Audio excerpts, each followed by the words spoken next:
There's inclement weather in the Western Cape.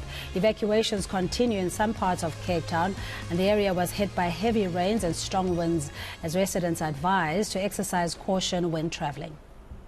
Forecasters predict that more cold and wet weather over the next few days. In fact, for more on this, we will be joined by James Styan from the Cape Town Mayor's office.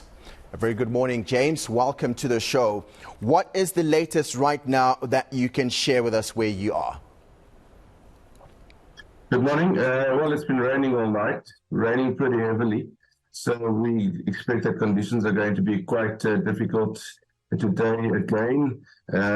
We had some challenging moments yesterday, but then the weather cleared up a little bit, so the city was able to clean up large parts of the city. But I expect it might be raining for a long period today, and it's expected to rain even some more over the long weekend. So we're going for some difficult challenges, but once it's light, we'll be able to see what those challenges are. We can do the assessments and intervene and help where we are able. And James, I imagine for someone who's sitting or who lives close to the banks, they are wondering if they will hold for the next few days as there is more rain predicted. Yeah, we are watching those very closely, working with the Provincial Disaster Management Centre. The city's Disaster Management Centre is coordinating the relief efforts from the city side, but this is more than just the city of Cape Town that's been impacted. You're seeing, which is the Drakenstein municipality. You see Stellenbosch, Ceres. It's a widespread storm that's made landfall.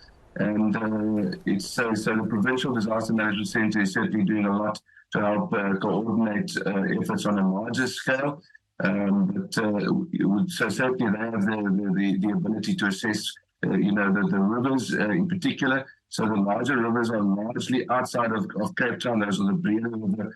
That's the main one in the Drakenstein municipality. In the city of Cape Town, we've got two small rivers, including the Lawrenceford River. That's the one that caused some more challenges yesterday and probably today again. That's in the Somerset West area, Helderberg region. So we are keeping a close eye on those areas. And James, I imagine your office has a broader picture of the city of Cape Town. Just paint for me what the evacuation system looks like right now.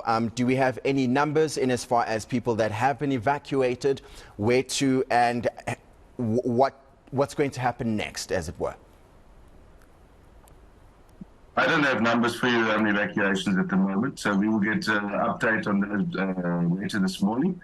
But certainly, I think that whenever there's a risk for people's lives, then they will be intervened, and the teams on the ground will take the necessary action. But unfortunately, I don't have an update on that right at the moment. And as the city of Cape Town, what can we expect from your efforts for this very dire situation at the moment? Well, we'll be assessing the situation this morning at first light. Our teams have been very active all night, and then we'll get the feedback reports. And we want to thank them for their efforts. They've been just incredible. Our roads teams, our electricity teams have been dealing with a massive outage in the Helderberg region, where a big Eskom power substation was completely flooded. That led to large parts of that region being without power. So our roads team, electricity team, our water and sanitation teams, they've all been out working non-stop since the storm hit, and they'll continue to do so. And this has all been coordinated by the Disaster Relief Centre in the city. So social relief efforts are being coordinated from that centre as well. There's various NGOs that are helping out, SASA is helping out. Certainly we'll see what the situation is like a bit later today. This is a massive storm. I don't think that the scenes of flooding scenes we've seen have been as severe as what we have seen in the past couple of days. This doesn't mean that the city hasn't been doing proactive work in preparation of the winter. In fact, the opposite. We've probably done the most that we've ever done, jetting out sewer systems, cleaning canals, etc. So we're very grateful that we've done that. Otherwise, the impact would have been much, much more severe.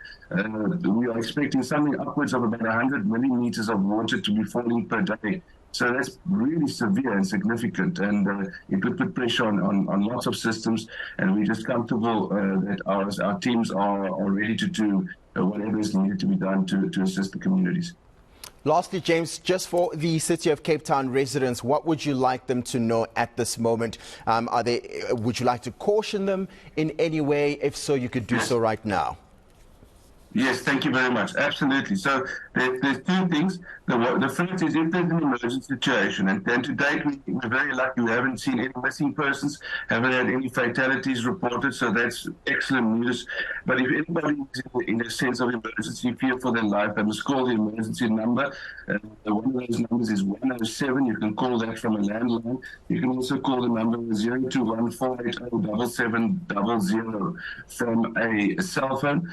So those two emergency numbers are pretty important, and people will be responded to. And then just some general words of caution. The conditions out there are very, very bad for driving. In particular, you can expect mudslides in certain areas of certain areas of the city. So you can expect lots of localized flooding. So please just drive slowly, drive carefully. Where possible, remain indoors as much as possible over the next few days. I think that conditions are going to remain cold. It's going to be very wet. But most of all, if you're in any of assistance, just give us a call. Thank you so much, James. I lost you there for a moment. Do you mind repeating the number for us again? Sure. So the one number that you can call from a landline is 107, and the number to remember that you can call as well is 021-480-7700. Those are the two emergency numbers. They'll take you to the city's public emergency communication center, and any service will be sent to you to assist.